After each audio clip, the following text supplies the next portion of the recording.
श्री स्वामी समर्थ।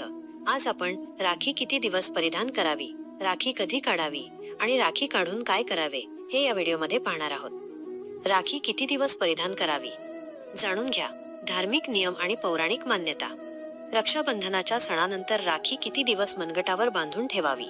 धार्मिक मान्यता, परंपरा आणि ज्योतिषशास्त्राच्या दृष्टिकोनातून राखी काढण्याची योग्य वेळ आणि पद्धत जाणून घ्या। रक्षाबंधनाचा सण हा भाऊ बहिणीच्या अतूट प्रेम, विश्वास आणि संरक्षणाच्या वचनाचे प्रतीक आहे। या दिवशी बहिणी आपल्या भावाच्या मनगटावर राखी बांधतात आणि त्याच्या दीर्घायुष्य, सुख समृद्धीची कामना करतात। तर भाऊ आपल्या बहिणींच्या संरक्षणाचे वचन देतो। पण रक्षाबंधन झाल्यावर अनेकदा मनात प्रश्न येतो की राखी किती दिवस मनगटावर बांधून ठेवावी। या परंपरेमागच्या मान्यता जाणून घेऊया। राखी लगेच काढणे अशुभ। सनातन धर्मामध्ये कोणतीही शुभ वस्तू किंवा पवित्र धागा लगेच काढणे अशुभ मानले जाते। धार्मिक मान्यतेनुसार राखीला रक्षासूत्र मानले जाते, जे भावाच्या संरक्षणासाठी आणि त्याच्या ऊर्जा संरक्षणाचे कवच म्हणून कार्य करते।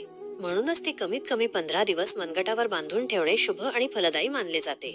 या कालावधीला 15 दिवसांचा सण असेही म्हटले जाते, ज्यामुळे भाऊ बहिणीच्या नात्यात अधिक घट्टपणा येतो। जन्माष्टमीपर्यंत ठेवल्यास विशेष फळ। काही परंपरांनुसार जन्माष्टमीपर्यंत राखी बांधून ठेवणे अत्यंत शुभ मानले जाते। यावर्षी रक्षाबंधन 9 ऑगस्ट 2025 रोजी आहे आणि जन्माष्टमी 15 ऑगस्ट 2025 रोजी आहे। या कालावधीपर्यंत राखी मनगटावर ठेवल्याने भावाला विशेष आशीर्वाद आणि संरक्षण मिळते।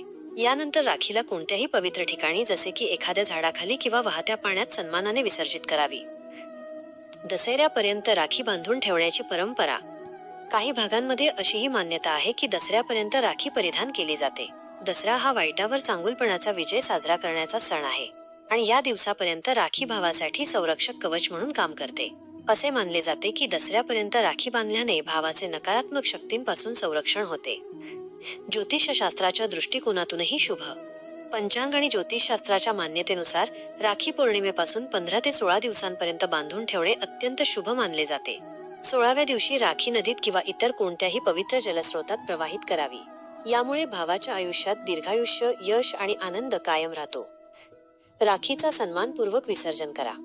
राखी हा एक पवित्र आणि भावनिक धागा आहे, तो कधीही कचरापेटीत फेकू नका।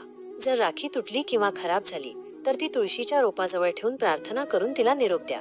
तुमच्याकडे नदी नसल्यास राखी कोणत्याही पवित्र झाडाखाली किंवा मंदिराच्या परिसरातही ठेवता येते।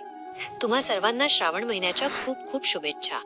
ही माहिती तुम्हाला आवडली असेल तर कृपया चॅनलला लाईक, शेअर आणि सबस्क्राईब करायला विसरू नका।